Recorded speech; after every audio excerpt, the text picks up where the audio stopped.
Good afternoon, TCB minders. It's Adriana here again. I want to talk a little bit more about Elvis and some of the things he enjoyed. Yes, I want to go back to when he was a bit younger, as he started enjoying comic books. Okay, so I want to talk about the fact that he began to read the Captain Marvel comics. But obviously other comics like Lone Ranger and Hopalong Cassidy and like Batman, Superman and things like that. He was starting to really enjoy comic books, and when he used to read some with his friend, I think it was Wayne Ernest, was his school friend, and so he actually was, he started getting into the Captain Marvel comics. Now, just to sum up a little bit about one of the first episodes I think he was reading of Captain Marvel was actually about the adventures of Freddie Freeman. So what I can remember is Freddie went out fishing on a boat with his grandpa, and he had they had seen someone in the water, and they went over to go and help out, and because they trying to rescue them, and so the person that they were rescuing, they didn't know this at the time, but it was actually Captain Nazi. And then Captain Nazi proceeded to push the grandfather in the water, and then also was stealing the oar off of Freddie, and then also smacked him into the water. So then apparently by the time Captain Marvel got there, it was unfortunately too late for the grandpa, but he was able to pull Freddie out of the water, and then he flew him to, he took him to the hospital, where he then transformed into Billy Batson, which was his alter ego, as his I guess it's like the Superman, the Clark Kent. It's like his everyday, average Joe kind of alias.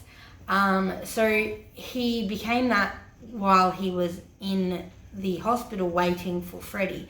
But before that, he had actually used his powers to get the doctors to hurry up and tend to Freddie while he was dying, because he was obviously nearly drowned.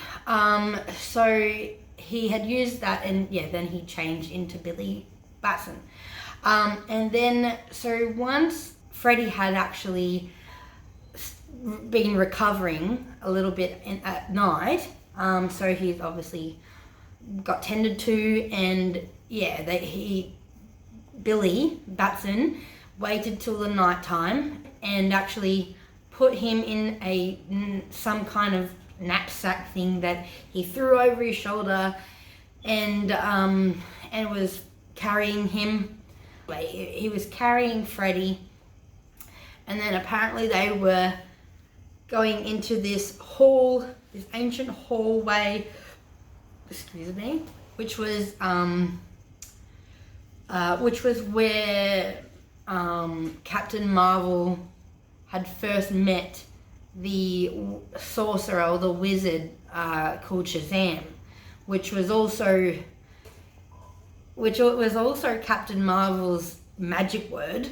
As he was carrying Freddie down this hallway, there was pictures on the sides of the wall or something, I think, that he was looking at that actually depicted him carrying what looked like him carrying Freddie on these panels. And then there was a rumble, a lightning bolt, thunder and lightning, and then a crash, and then Shazam showed up.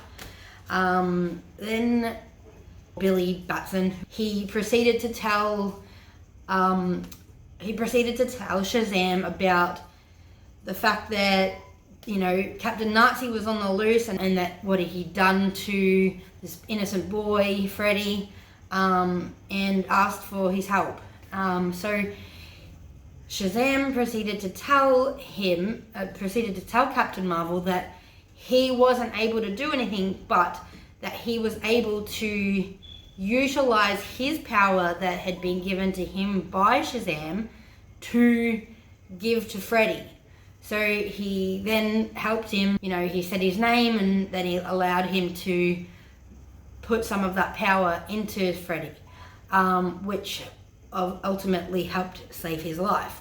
Basically, he was reborn. He then changed back to Captain Marvel. Freddy woke up in the hospital, and then he realized that it was Captain Marvel. My memory gets foggy a little bit after that, but I recall of what he looked like. So when he had woken up with this renewed power, he had woken up with shiny black hair and a lock of hair that was on his forehead, sort of thing. Then they said he had sideburns. When he actually had his costume on, it was technically the same as Captain Marvel's, which Captain Marvel's was red with a yellow lightning bolt on the front. Freddy, he now was Captain Marvel Jr. with his power. It was blue and red with the yellow lightning bolt. So it was basically the same but different colors, and then it makes me think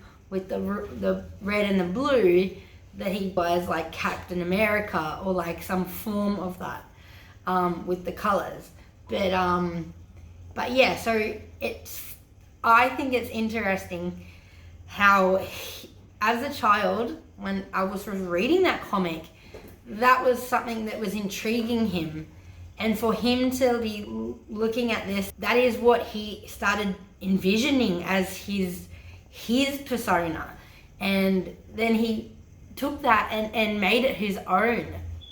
And I think that's so like wondrous. Like he's just like so enamored with this story. And I really think that he, you know, used that as his own alter ego in a way. And I think that's so cool. There's, you know, some things that could be looked at as he definitely was a superhero in his own life, and how you can, you know, as a character in your own life, how you can create those changes or see those things, you know, take those actions in life.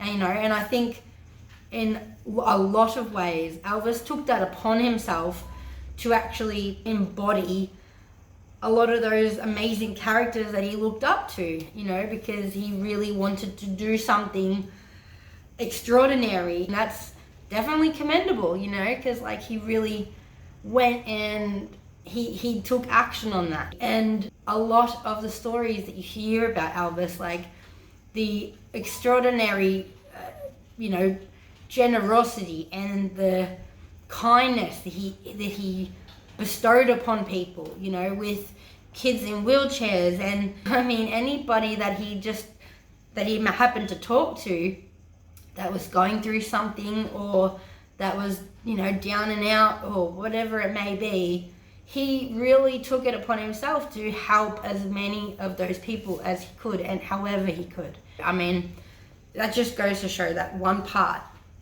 of how he did actually take that on and really actually do something good in his life for others, you know. So that's just one aspect. Thank you guys. Tune in again soon. Hit the like and subscribe if you can. I'd really appreciate it. And I'm looking forward to talking to you guys soon. See you guys. TCB.